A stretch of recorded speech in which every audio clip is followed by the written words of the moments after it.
Hi everyone, this is the Focus Spender, and today I'm going to be talking to you about emergency funds. But first, if you're new to my channel, I would love for you to subscribe. My channel is all about getting out of debt, staying out of debt, organizing your personal finances, and increasing your net worth. You can also find me on Instagram, Facebook, and Twitter at Focus Spender, and you can find me and my budget tools at www.focusspender.com. Now let's get started. So I know that because you clicked on this video, you are one of two things. Either you want to start an emergency fund or you want to build upon the fund that you already have. And everyone knows exactly how important an emergency fund is. Like, the last thing you want to do in an emergency is to add onto your credit card debt, and then every time you pay that bill, you're just reminded of that emergency. So someone that I know had lost a parent, and they had to unfortunately put the entire funeral onto their credit card.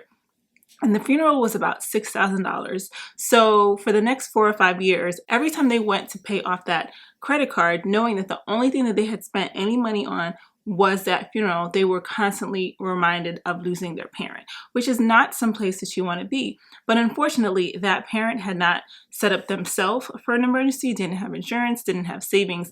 And this person also did not have a fully funded emergency fund or any type of savings. So unfortunately, had to use their credit card.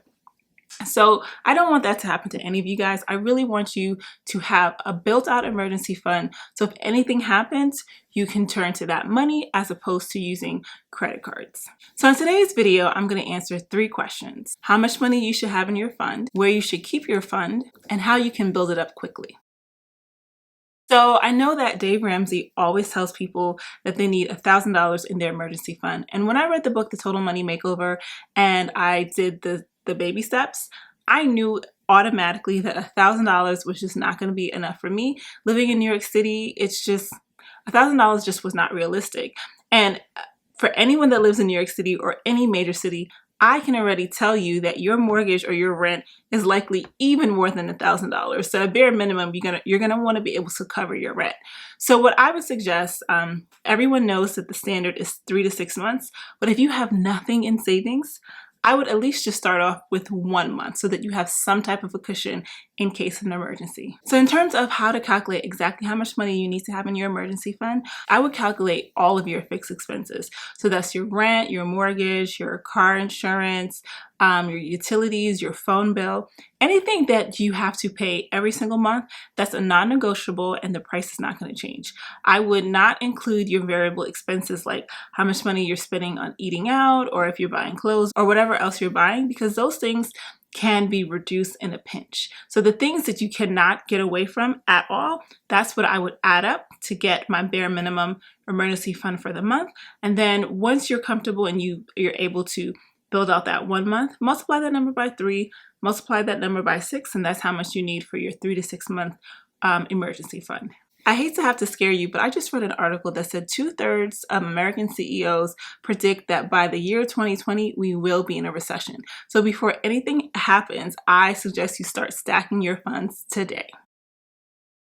So I feel like the answer to this question, where you should keep your money, is completely obvious. However, I know so many people that I talk to about money, and I say, well, how much money do you have in your savings account? And they say, well, I don't have a savings account.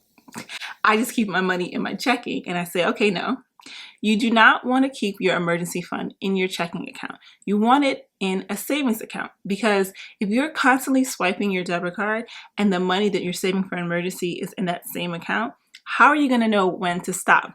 When are you crossing the line into your emergency fund money versus your everyday day-to-day spending?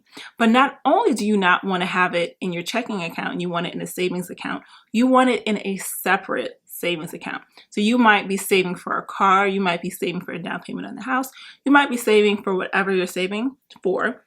That's great, but keep your emergency fund savings separate from that other savings account.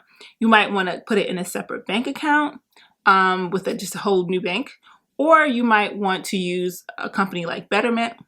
They have different accounts in their system where you can create a safety net account, and that account is tied to the bond market, so you're going to get a little bit better interest, maybe, than a regular savings account, and the money is just a little less easy to access than having it in your savings account that's linked to your checking. So bare minimum, keep it away from your checking account. The next thing is to keep it away from your regular savings account. And the third is to just find another tool altogether so it's completely separate from your day-to-day savings in your day-to-day bank. Now, there are a number of things you can do to help build up your emergency fund quickly. You can start selling things on eBay or Poshmark, like just go through your closet, pull out the things you no longer use but are really nice and start selling them. You can also get a side hustle and put all of your earnings directly into your emergency fund account.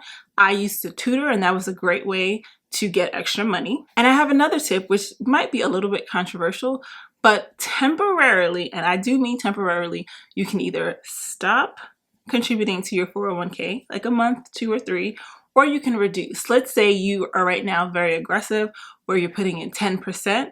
Maybe you want to scale it back to like 2 or 3% so that you can build up your cash savings.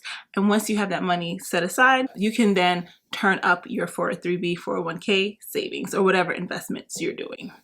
And if you're saving for something else right now, like a car or a house, before you continue saving for that, start putting money into your emergency fund so you have that money set aside so that when you do make that large purchase, if something goes wrong, you have that emergency money saved. And I also have a tool, if you have not downloaded it already, I definitely think you should download it, called the 5 Payday Mistakes that are keeping your investment and savings accounts from growing. And this tool will really help you figure out how you need to structure your money on payday so that you are filtering it into the right accounts and you're able to do it in a way that's allowing you to save more, to invest more, and just keep everything highly, highly organized. And when things are highly organized, they just flow a lot better.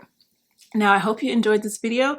If you do, be sure to click like, leave a comment below, share it with your friends, and as always, you can find me on social media, again, at Focused Spender on Facebook, Twitter, and Instagram.